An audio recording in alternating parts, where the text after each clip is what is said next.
Good morning from Sandton, Johannesburg. We are here today at Bidvest Bank and we are talking to an amazing woman who I've seen on several covers, and her name is Nomonde White-Ndlovu. Lorraine, an absolute pleasure. Thank you so much for inviting me to this conversation. Great. I love the setting here, the It's library. really pretty, right? So what's the function here of the library? It's for some quiet time? It's for quiet time if you actually need any quiet Okay. time, if you want any reading time. So during the course of your day, you're welcome to come in here. Oh, great. That's fabulous. All of us need a little bit of quiet time We every do, now and then. yes. So tell me about Nomonde. Who are you? What do you do? Okay, so Nomonde is a proud mom. I have two incredible children. I have a 10-year-old, her name is Nkanyezi, and a 3-year-old son. His name is Langalibale. So the descriptor is a very proud mom as a starting point. I am a daughter, I'm a sister. I try and be like a really good friend as well. And my day job, I actually work as a chief information officer. I am someone who's also very passionate about the empowerment of women. And to that end, I have the immense privilege of chairing an advisory board, which comprises of many phenomenal trailblazers from across South Africa, called White for Women. So that's just me in a nutshell. I'm familiar with that. I think I was there last year. I hope you had a fabulous time. I did. I met some amazing women, including Sarah Blichnout from SARS. Sarah's amazing. I know, isn't Sarah's she amazing. just? She is. There's some She is really amazing. great women. So obviously we all feel passionate about women in IT. It's so inspiring to see a lot more women coming into IT. We as CompTIA obviously have certifications, and when it comes to our cybersecurity certifications, we're seeing such a growth of women going into that area. So whenever there's a lady coming into the office, I have this antenna and I know, and I run out to go meet them because it's growing, but it's still not where it should be, 100%. but it's definitely growing. Is there anything that you do in your role here at Bidvest to help women progress or come into the industry? Anything at work, or is it all personal? My managing director is a woman. Bidvest Group itself is actually led by women. So we are an entity that wants to prioritize the development of women in general. Absolutely. Are we intentional about hiring women? Absolutely. Do I want to see more women within my organization and business specifically? Yes, I do. So wherever we do have opportunities to hire, we do actually try and find women. I wish there were more women within the technology space, but there aren't enough, obviously. But we do put intentionality behind ensuring that we have diverse representation of, well, both men and women. But there's always obviously a priority of trying to find women where we can. Yes, absolutely. There's still obviously stereotyping where women tend to go in certain, positions like HR and teaching and that kind of thing. But I see a change, and I think there's a lot of programs happening because it starts at school. It starts at home, actually. Yeah. So what do you do differently as a mom? You have one of each. You have a boy and a girl. So what is it that you do differently? So my daughter loves Marvel. Let me just say, yeah. So she's really into Marvel. I think she enjoys boxing. She used to play soccer. She stopped playing soccer. So Muzi and I don't box our children into stereotypical roles. She also enjoys cooking, so there's that. Like, she's got a good balance. I'm very big on Sunday lunch, so that's a thing. Like, I try and prioritize because during the week is difficult because sometimes you have meetings in the evening, so you don't always have the opportunity to cook. But the kitchen I view as my safe space. My daughter loves being in the kitchen as well. My son is into puzzles, so he enjoys puzzles. We actually had feedback from his school the other day. He's a very intelligent young man. He loves to eat. Whether or not he'll enjoy cooking is a different story. I don't know. But again, also enjoys teddy bears. So again, I don't think there's a view of saying because you're a girl, these are the things that you should do. Because you're a boy, these are the things that you should do. I think both my kids are very sensitive. My boy is sensitive. I think part of the feedback we got was actually that from his amazing teacher, Nikki, who actually said, he's such a sweet boy. He's also a very popular boy, but he's also sensitive. And I'm trying to teach him how to say no. Because often if people come through and they want to take, he just lets it. So that whole component of actually being assertive. But I think kids come into their own with time. Yep. And yours is just to guide and nurture the process of actually getting to who they are as human beings. And I think the perspective that Muzi and I have just as human beings is I think we would have won in life when we raise really kind children. Who go into the world and actually leave the world better than actually they found it. I think that's just the one thing that I would want for my children. Absolutely. Oh, I love that. That's really nice. I was the youngest of three sisters, so my husband was the oldest of three boys. Sure. And it was quite a clash when the two of us came together. It's a very different environment, but you have one of both. So I do. It's the best of both worlds. Hey, that's great. So tell me a little bit about Wired for Women and the things that you do outside of your work. It's an immense privilege to chair an advisory board full of inspiring and sensational women who are trailblazers in their own right. But we came together just after COVID with the intention of saying that we actually want to see more female representation across corporate South Africa within technology roles. So there's multiple focus areas that we have, but the primary one is to actually work with middle management ladies who are trying to grow into executive roles. It's to provide skill sets through programs that we run like Amara, because growth is not a linear thing. And unfortunately, we always assume that if I work hard, someone will see me and then I'll be promoted. When actually there's soft skills that you need to learn about how to navigate politics. I think often women shy away from the principle of politics because you just assume like, I don't want to participate. You see it as such an ugly word.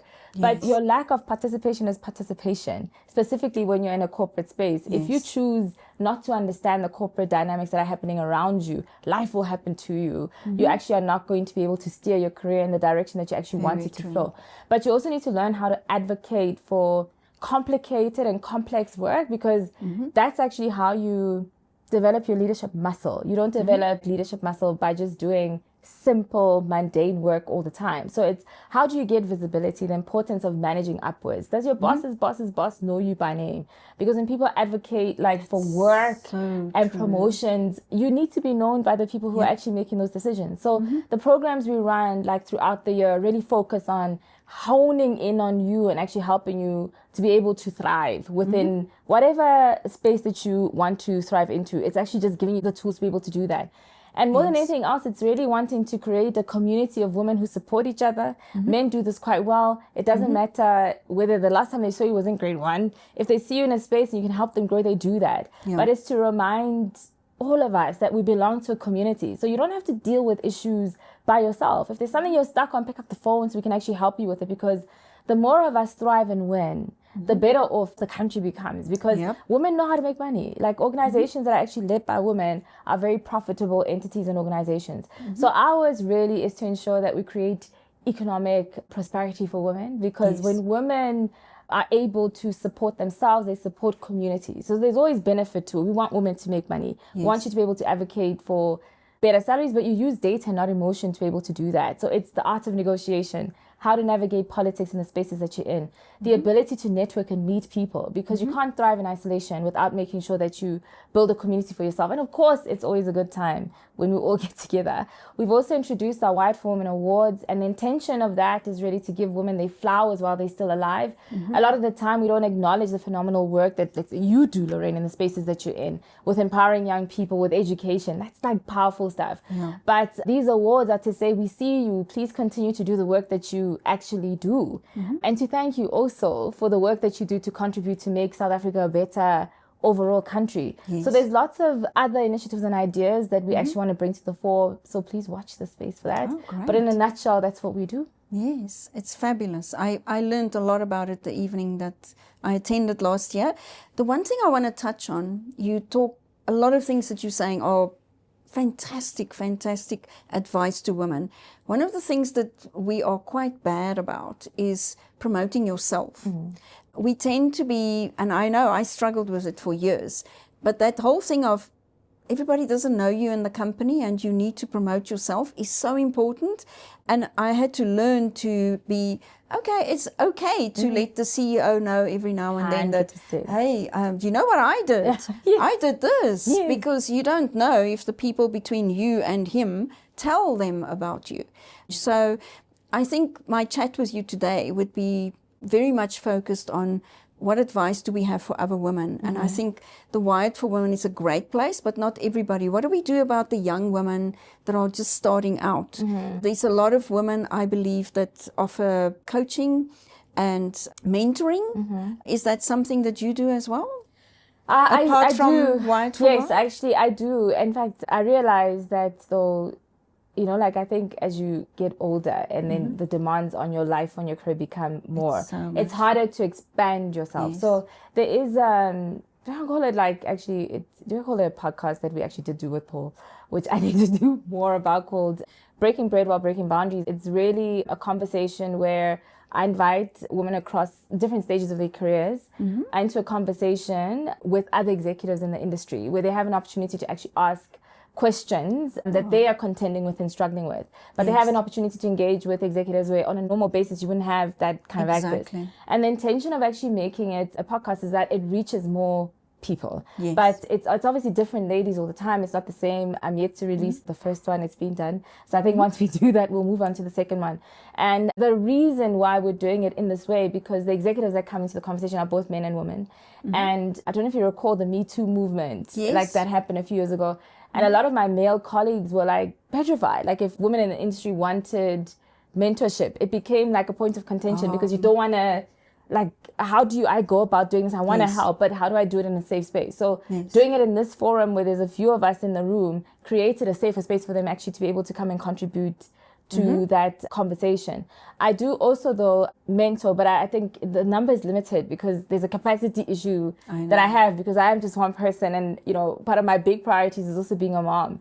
And while I don't believe in anything like work-life balance, I don't think it exists. I do believe in work-life integration. And how do you make that integration work for yourself?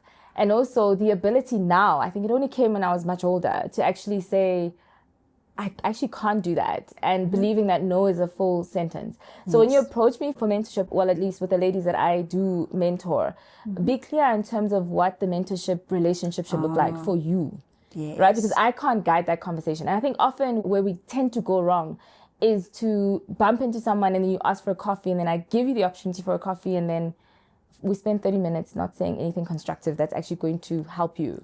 That becomes a wasted opportunity for you because there could be something fundamental that you may have needed assistance with. So be very intentional. I actually prefer to do work and mentor and coach ladies who are very intentional with regards to the objective that they're actually trying to get to.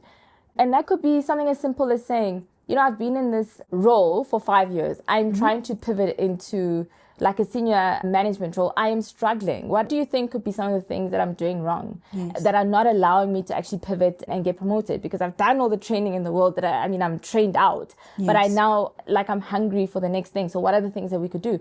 That like is clear in terms of this is what you need me to actually assist you with, and we can unpack and then work with that. So I think be very clear and be very intentional with regards to the direction of play that you want to go. And once you're clear, be clear in terms of the type of mentor that you would want who's actually going to get you there. It can't just be someone who makes you feel warm and fuzzy. I think it's okay to do research around the people that you admire because of whatever it is that they may have done with their respective careers to get them to wherever it is that they are at. Be very, like, there's nothing wrong with being astute and clear around the things that you actually want to do.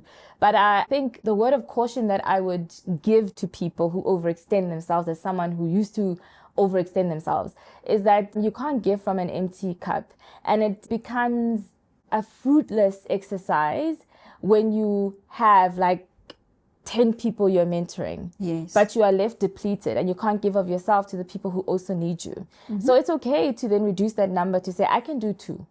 Because weekends are dedicated to my family. So I don't mentor people on weekends. I don't have the capacity. My capacity is for my children, and that's it. And it took a while to actually get to that point, because sometimes you'd be like, oh, I can't do during the week because my days are long. So you squeeze someone in the weekend. But when you do that, you steal from another piece of your life. And then this mom guilt, or the guilt that you feel, just spirals.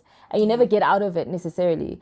So I want to be more intentional in terms of how I change people's lives. So when I work with you, there needs to be progress. I need to see that you were like a middle manager, now you're a senior manager, now you're an executive. There has to be outcomes of the work that I actually do with people, because if there aren't any, then what are we doing? Yes, that's such good advice. Very true. I know quite a few executives that take on people that they help and help develop. For instance, Paul from Gajima, he takes 5 people. And in fact, he's just taken on our own Katlego, Paul's amazing. He I adore is, him. isn't he? He's amazing. He is. So he takes 5 people at a time, and he spends some time and has coffee with them and all that. So exactly the same thing. He also talks about his family. It was quite interesting to interview him. So in terms of where you going, what's the next step for Nomonde? I think the next step for me, there's a saying I came across today that says my intention is to aggressively embrace whatever God's plans are for my life. I will embrace it fully. Okay. And I'm Christian, so I believe that whatever God's plan is whatever the plan is like for me. And I was having a conversation with my sister who's an activist, and she does a lot of work with the United Nations for feminist climate change and a whole host of that stuff. And she was talking about how sometimes activism is also in corporate spaces, and you don't realize that there's activism that you actually do there, especially if it moves the dial in terms of improving people's lives. So regardless of whatever opportunities may come my way, as long as it makes someone's life a little bit easier and empowers the next person, I'm here for it. I do know though that at some point I am going to be pivoting out of technology, because I do want to move into a P&L role. And I think now is potentially the perfect time to actually start thinking around what those next steps are going to look like. But I am still processing that and praying it through. Fantastic. Yes, the power of prayer is unbelievable. I pray for some interesting things, which I will share offline. Please do. Can't wait to hear about it. It's not unreasonable. No, it's always reasonable requests. But listen, God doesn't work on a budget, Lorraine. So. The thing that's scary is that they answered very often. I love that. Amen. Yeah. Right? So, as I say, it can't be unreasonable. Absolutely. You have to ask for reasonable things. Yes. And I firmly believe in the power of prayer, for sure. I think what's interesting to me is you have such refreshing viewpoints about things, and the information that you've shared today is so valuable for young people. We obviously get to do with a lot of young people that are just starting out. Now, can you perhaps share, how did you start out, by the way? Actually, because that would be a good start, and then maybe you can give us some advice for young people that are still thinking about a career. Actually, I started in a call center. This is when call centers were a thing. Interesting. Well, that is a hard place to learn. I was a student. I was studying at WIT, and I was working part-time. I actually started out in the Nedbank call center in authorizations. And then I moved to UCS Solutions, where I was actually doing first-line support. So when you lock your passwords out after holidays, I was desktop support, like you would reset your password.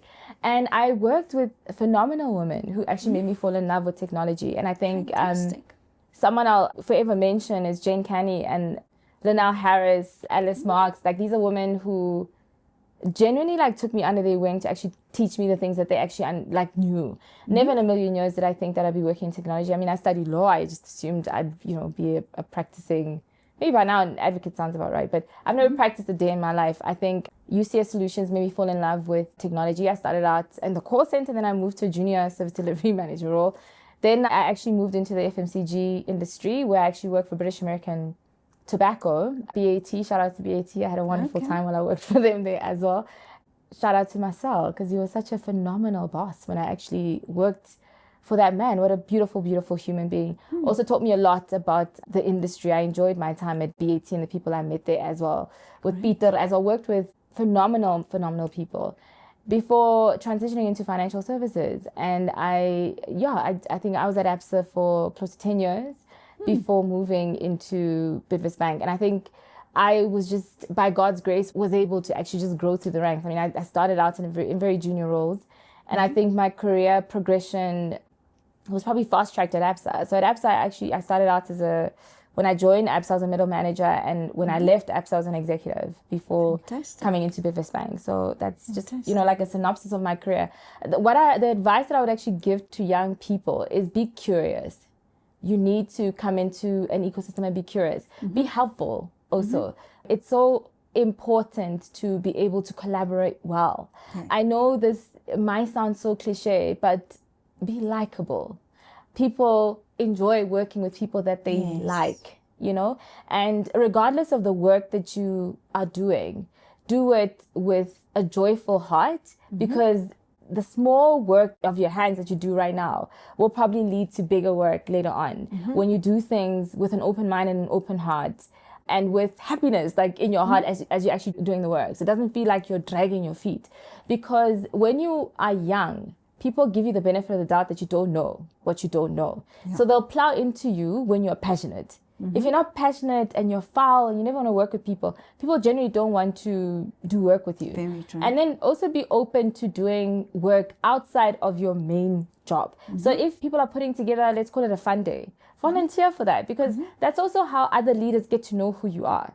It's really not just through, that whole principle of managing upwards. That doesn't just happen when you do your day job, because when you do have fun days, you do have managers who are involved in that, and you will be spending time with them when you give feedback around the budget that you need for the stuff that you're organizing. Budgets are approved usually by management. So it also gives you an opportunity to get exposure to the people who make decisions in that business. And that's the stuff that I was doing. When I was at ABSA, there was a lot of fun days I arranged when they required volunteers. I'd do that because I was taught specifically by Marcel at BAT, because I worked in the factory and he was based in Stellenbosch, and he said to me, when I come to the factory, the GM must know who you are. I didn't know anything about managing upwards, so I just assumed I must go to this man and ask for a meeting. But then that's when I learned the principle. And I remember Puleng was Burns' executive assistant. So she looked at me with humor, like, nobody comes into this office to ask for a meeting. Who are you, darling? Like, tell me who you are. And I was like, hi, my name's Nomonde. I'm new here.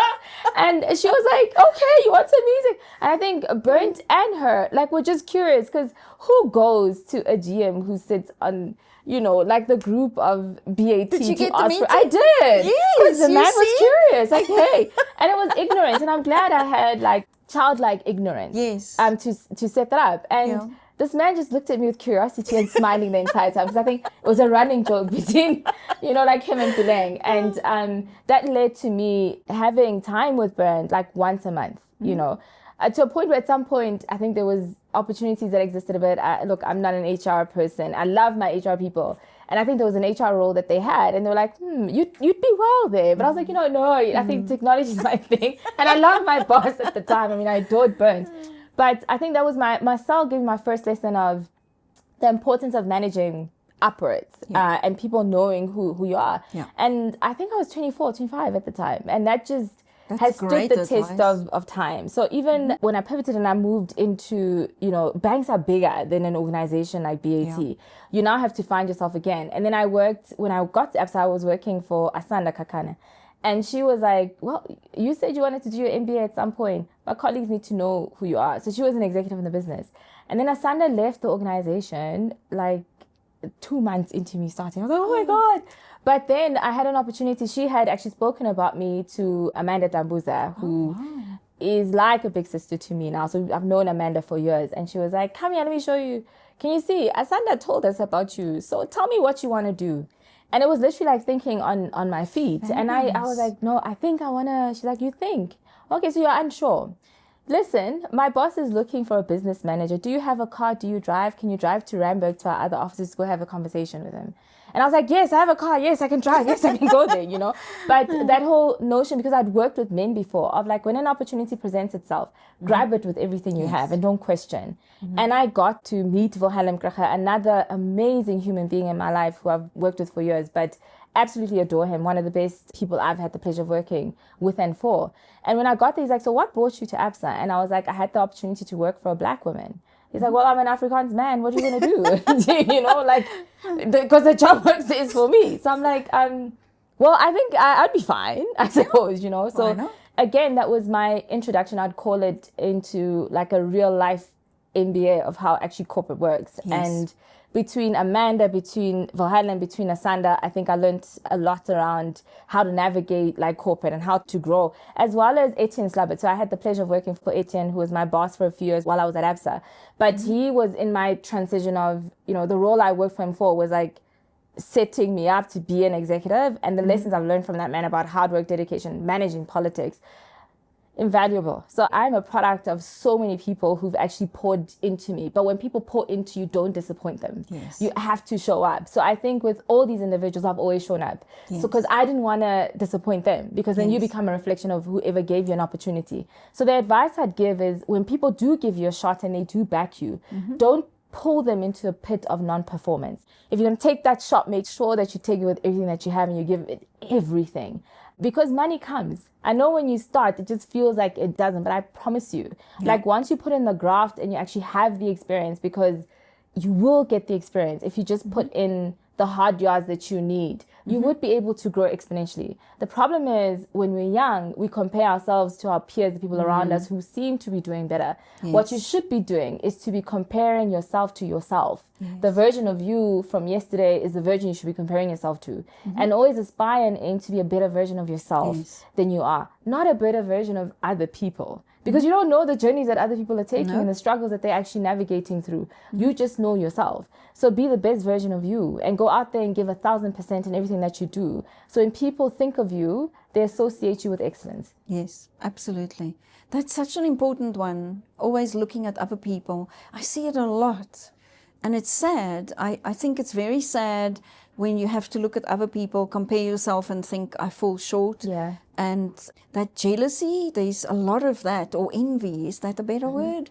I don't understand that. I was not raised that way and I've never been that way. To me, it's all about, I want to be the best at what I do. Yeah.